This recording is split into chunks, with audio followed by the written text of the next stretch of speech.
Indonesia जो world की largest Muslim country है, लेकिन फिर भी इंडोनेशिया में भगवान विष्णु की, हनुमान जी की, गणेश जी की, राम जी की मूर्तियां बनी हुई हैं। और ऐसी कोई सिर्फ एक दो मूर्तियां नहीं है, बल्कि हिंदू धर्म के भगवानों की ऐसी सैकड़ों बड़ी बड़ी मूर्तियां आपको इंडोनेशिया में देखने को मिल जाएंगी।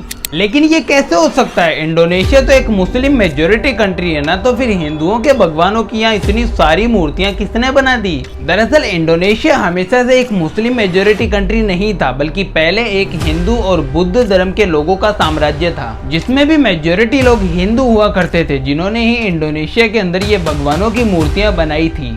तो फिर ऐसा क्या हुआ कि मैक्सिमम हिंदू और बुद्ध लोग अपना धर्म छोड़कर इस्लाम के अंदर कन्वर्ट हो गए? क्या उन लोगों पर जुर्म करके जबरदस्ती से उनका धर्म परिवर्तन करवाया गया था, या फिर उन्होंने अपनी मर्जी से ही इस्लाम को अपनाया था? तो आइए जानते हैं इंडोनेशिया के धर्म परिवर्तन की कहानी।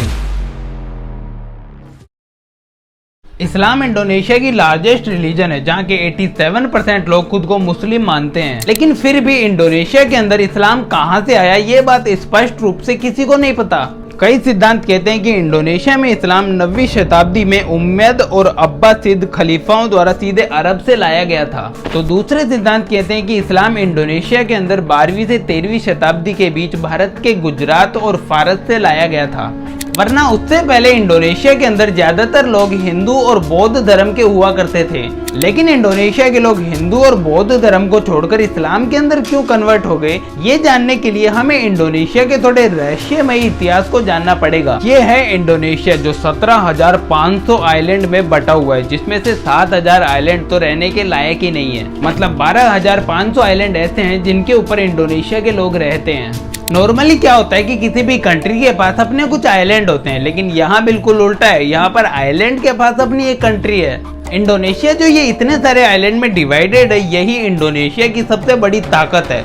लेकिन यही इंडोनेशिया की सबसे बड़ी कमजोरी भी है, क्योंकि हर देश अपनी बॉर्डर को चारों ओर से सुरक्षित रखता है, लेकिन इंडोनेशिया के लिए ये काम बहुत मुश्किल है। जैसे जब भी कोई इंडोनेशिया पर अटैक करेगा तो इंडोनेशिया की आर्मी कितने आइलैंड्स को बचा पाएगी? 1,000, 2,000, 3,000 या मान लो फिर 4,000, 5,000 मान लो, बाकी के 5-6 हजार आइलैंड तो गए हाथ से। इसी वजह से इतिहास में इंडोनेशिया के जितने भी राजा रहे हैं, वो बाहर के अटैक से खुद के साम्राज्य को नहीं बचा पाए। फर्स्ट एडी से इंडोनेशिया में छोटी छोटी बस्तियां हुआ करती थी, मतलब छोटे छोटे राज्य हुआ करते थे, जिनके अपने अलग अलग राजा हुआ करते थे, जिस वजह से बाहर के हमलावरों के लिए छोटे छोटे राज्यों पर कब्जा करना बहुत आसान था। और यही चीज इंडोनेशिया के धर्म परिवर्तन की सबसे बड़ी वजहों में से एक थी। अरब मुस्लिम व्यापारी सबसे पहले 8वीं शताब्दी में इंडोनेशिया में आए थे, लेकिन फिर भी 13वीं शताब्दी तक इंडोनेशिया में इस्लाम का फैलना शुरू नहीं हुआ था। अरब व्यापारी जो इंडोनेशिया में ट्रेड करने आते थे, उन्हीं के द्वारा इस्लाम सबसे पहले इंडोनेशिया के अंदर लाया गया था, जैसे इंडिया में लाया गया था। इस्लाम फैलने का दूसरा तरीका था धर्म परिवर्तन करवाने वाले मिशनरी, जो गुजरात, चंपा और अरब से आए थे।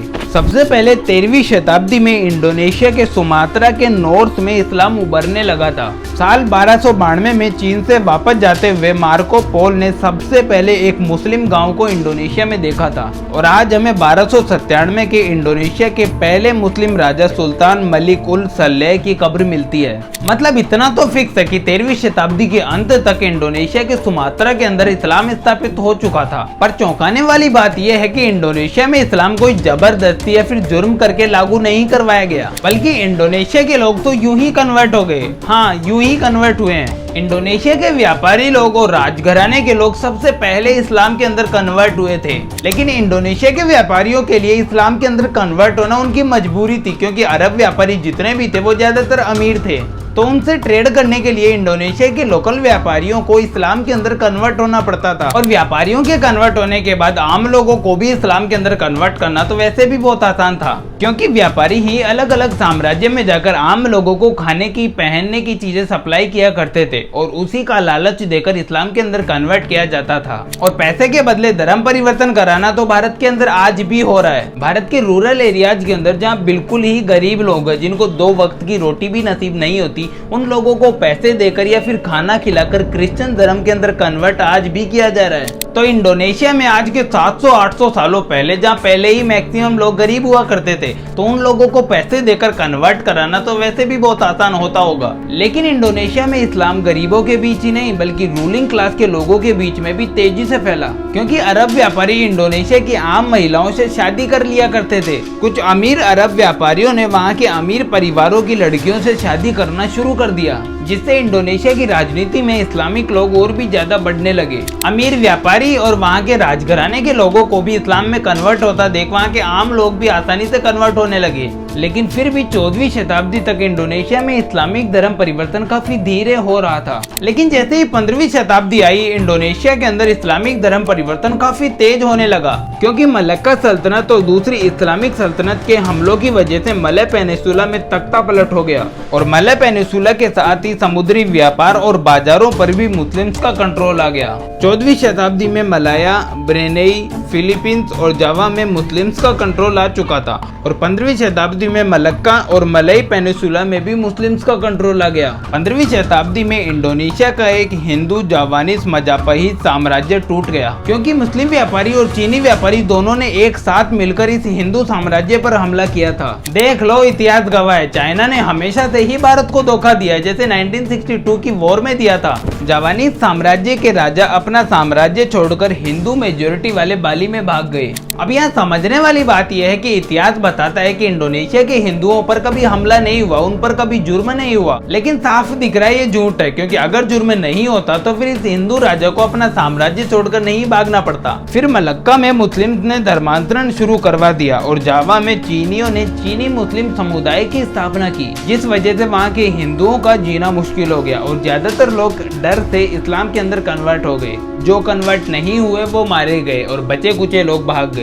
इस टाइम पर आधे वेस्ट इंडोनेशिया पर मुस्लिम्स का कंट्रोल आ चुका था। 16वीं शताब्दी तक मुस्लिम्स ने जावा और सुमात्रा के हिंदू और बौद्ध धर्म को भी खत्म कर दिया। ऐसा माना जाता है कि सूफीवाद ने हिंदुओं को इस्लाम के अंदर कन्वर्ट करने में अहम भूमिका निभाई है। सूफीवाद इस्लाम का ही एक रहस्यमयी पंथ होता है जो कुछ हद तक हिंदू धर्म की तरह होता है। तो बहुत सारे हिंदुओं को इस सूफीवाद के जरिए ही इस्लाम के अंदर कन्वर्ट कराया था। 15वीं शताब्दी के अंदर जब इंडोनेशिया के अंदर इस्लाम सबसे ज्यादा तेजी से फैला था तो उसकी कुछ वजहें थी। पहली वजह, इंटरनेशनल मेरीटाइम रूट्स पर मुस्लिम्स का कंट्रोल हो गया था, तो इंडोनेशिया के राजाओं को मेरीटाइम रूट्स का प्रयोग करने के लिए इस्लाम के अंदर कन्वर्ट होना पड़ता था। और जाहिर सी बात है, अगर किसी साम्राज्य के राजा ने ही अपना धर्म बदल लिया तो फिर वहाँ के आम जनता का धर्म बदलना तो वैसे भी बहुत आसान है। दूसरी वजह, इंडोनेशिया के राजाओं का लगातार हारना। 1520 तक इंडोनेशिया का अंतिम हिंदू साम्राज्य भी इस्लामिक सल्तनत के कंट्रोल के अंदर आ गया था और उसके बाद इंडोनेशिया के अंदर दोबारा किसी भी हिंदू राजा का शासन नहीं आया और मुस्लिम राजाओं ने सारी जनता को इस्लाम के अंदर कन्वर्ट कर दिया। फिर 17वीं शताब्दी के अंदर डच डायनेस्टी का भी इंडोनेशिया पर कंट्रोल आता है, जिसकी वजह से आप आज इंडोनेशिया के कुछ भागों में क्रिश्चियन धर्म देख सकते हो। आज इंडोनेशिया में सिर्फ 1.6% हिंदू और 0.7% बुद्धिस्ट लोग बाकी रह गए हैं और बाकी सभी लोग इस्लाम और क्रिश्चियन धर्म के अंदर कन्वर्ट हो गए।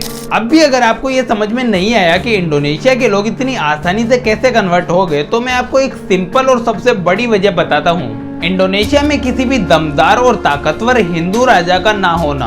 भारत में भी बहुत सारे मुस्लिम राजा आए, क्रिश्चियन राजा भी आए, पर भारत के मैक्सिमम लोग फिर भी कन्वर्ट नहीं हुए, क्योंकि भारत के अंदर समय समय पर छत्रपति शिवाजी महाराज, महाराणा प्रताप, राजा विक्रमादित्य, पृथ्वीराज चौहान जैसे कई महान राजा आए, जिन्होंने भारत के सनातन धर्म की रक्षा करी, जिस वजह से आज भी भारत के अंदर हिंदू धर्म के लोग मेजोरिटी में हैं। लेकिन इंडोनेशिया के अंदर ऐसा कोई भी ताकतवर राजा आया ही नहीं, जिस वजह से मुस्लिम राजाओं ने आसानी से लोगों को इस्लाम के अंदर कन्वर्ट कर दिया। ये वीडियो अगर आपको पसंद आया हो तो सब्सक्राइब कर दो। बाकी आपसे फिर मुलाकात होगी नेक्स्ट वीडियो में।